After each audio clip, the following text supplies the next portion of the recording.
হযরত বিলাল রাদিয়াল্লাহু আনহু ভাঙ্গা ভাঙ্গা কণ্ঠে যখন আল্লাহু আকবারের ধ্বনি দিয়েছিল, হেরেম শরীফের মধ্যে 9 কিলোর মধ্যে কাফের মুশরিকদের যত বাড়ি ছিল থরথর করে কাঁপতে কাঁপতে সব বাড়িগুলো ভেঙে চুরমার হয়ে গেল। যেই দিন আল্লাহর হাবিব এসে মূর্তিগুলোকে ভাঙলেন, বিজয়ের আজান হলো, ইসলামের কালেমা পথ করে উঠল, কাবা ঘরের মধ্যে আজান দিয়ে জামাতে নামাজ আদায় করা হলো। আমার ভাইয়েরা, আমি আপনাদেরকে বলতে চাই, আমাদের এই বাংলাদেশে বিগত 16টি বছর আমরা উলামায়ে কেরাম মূর্তির বিপক্ষে ফতোয়া দিয়েছি, কোন মূর্তি দূরীভূত করা হয়েছিল না। যখন এই বাংলাদেশের 24 সালের যখন ছাত্র সমাজের আন্দোলন করলো, দেশ স্বাধীন হওয়ার সময় লাগলো না, 24 ঘন্টার মধ্যে সারা বাংলাদেশ থেকে মূর্তি ভেঙে তছনছ করে দেওয়া হলো। সেই দিন থেকে আমাদের নাকের শ্রদ্ধা এসেছে, আগামীর বাংলাদেশ হবে, আগামীর পার্লামেন্ট হবে কোরআনের পার্লামেন্ট, আগামীর বাংলাদেশ কোরআন দিয়ে চলবে। কথা বলেন ঠিক কিনা? আমার রাসূল, এই যে আজকে সিরাত মাহফিল, রাসূলের জীবনী, রাসূলের যে কর্মজীবন, যখন আল্লাহর দাওয়াত দিচ্ছিলেন, কাফের মুশরিক আবু জেহেল, উতবা, সাইবা, বগীরা সব শত্রু হয়ে গেল। এমনকি আল্লাহর নবীকে হত্যা করার তারা ষড়যন্ত্র করলেন। আল্লাহর নবী তিনি মক্কা থেকে, জন্মভূমি মক্কা ছেড়ে তিনি মদিনাতে চলে গেলেন। কিছুদিন থাকার পর রাসূল আবার এসেছেন মক্কাতে। সেদিন মক্কাতে এলেন, আসার পর তার চাচা আব্বাসকে সঙ্গে নিয়ে কাবা ঘর, দীর্ঘদিন নামাজ হয় না, বলো কাবা ঘর চাবি আনো, দরজা খোলো, কাবা ঘরে প্রবেশ করতে চাই। যখন কাবা ঘর খোলা হলো, লক্ষ্য করে দেখলো অসংখ্য মূর্তি দিয়া কাবাকে পরিপূর্ণ করা হয়েছে। আল্লাহর নবী বললেন, চাচা কাবা ঘরে এত মূর্তি কেন? বলে, ইসলাম বলতে কিচ্ছু বুঝি নেই, আল্লাহ বলতে কিছুই বুঝি নাই, যার কারণে মূর্তি দিয়ে কাবা ঘরকে ভর্তি করেছে। এখন কি করতে হবে চাচা বলুন? বলেন, কি আর করতে, সমস্ত মূর্তিগুলোকে ভেঙে চুরমার করতে হবে। আল্লাহর নবী নিজে তার চাচাকে সঙ্গে করে অসংখ্য তার সাহাবীদেরকে নিয়ে কাবা ঘরের মধ্য থেকে অসংখ্য মূর্তিকে ভেঙে চুরমার করে দিলেন। আর বললেন, তোমরা আমার সহিত পড়ো, কুল জাআল হক ওয়া যাহাকাল বাতিল ইন্নাল বাতিলা কানা যাহুকা। হক এসেছে, বাতিল দূরীভূত হয়েছে। হক যখন আসে, বাতিল তখন থাকতে পারে না, বাতিল পলায়ন করে, নির্বাপিত হয়ে যায়।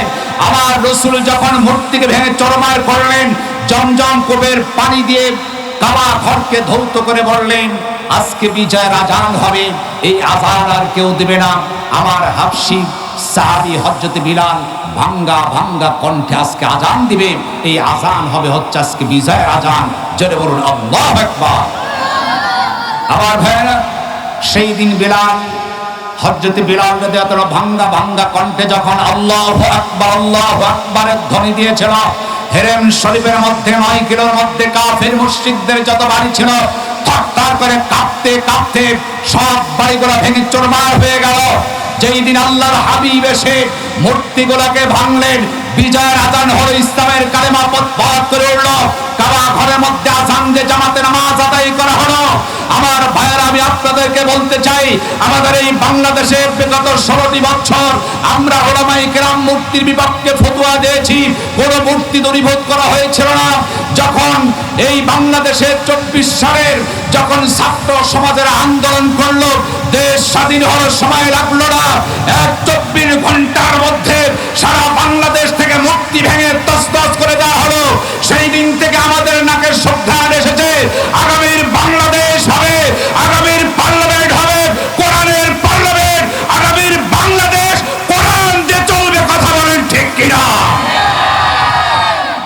আবার ভাইরা, আমরা এখন সঘ্রাণ পেয়েছি, আগামীর বাংলাদেশ কোরআনের বাংলাদেশ, আগামীর পার্লামেন্ট চলবে কোরআন দিয়ে। আপনারা কি সকলেই রাজি আছেন? আল্লাহ পাক কবুল করুন। কোরআনের পার্লামেন্ট যদি এসে যায়, তাহলে দেখা যাবে শান্তি, কে আওয়ামী লীগ, কে বিএনপি, কে জামাত ইসলাম, কে ফুরফুরা গরিব, কে কোন দল করেন, সুন্দর একটি পরিবেশ তৈরি হবে, শান্তিতে মানুষ চলাফেরা করবে। সেখানে ডাকাতি থাকবে না, ছিনতাই থাকবে না, ধর্ষণকারী থাকবে না, রাহাজানি থাকবে না। একজন সুন্দরী নারী তার অলঙ্কারে দিয়ে মাঠের মধ্য দিয়ে হেঁটে গেলে কোনো যুবক চোখ উঁচু করে তাকানোর ক্ষমতা পাবে না। কথা বলে ঠিক কিনা? আমরা চাই কোরআনের রাষ্ট্র, কোরআনুল কারীম দিয়ে সংসদ পরিচালিত হোক। আমরা কি চাই? আল্লাহ পাক কবুল করুন সকলে বলুন আমিন। আবার ভাইরা, আমি বক্তব্য বাড়াচ্ছি না, আমি আপনাদেরকে দোয়া করব।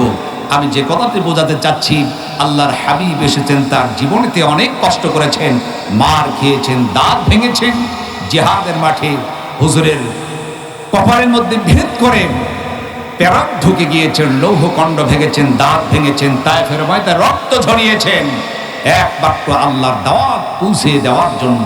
কথা বলে ঠিক কিনা? আল্লাহর জমিনে দিন প্রতিষ্ঠার জন্য তিনি অনেক কষ্ট করেছেন। আল্লাহর জমিনে দিন প্রতিষ্ঠার জন্য আমাদেরকে কাজ করতে হবে মাঠে ময়দানে।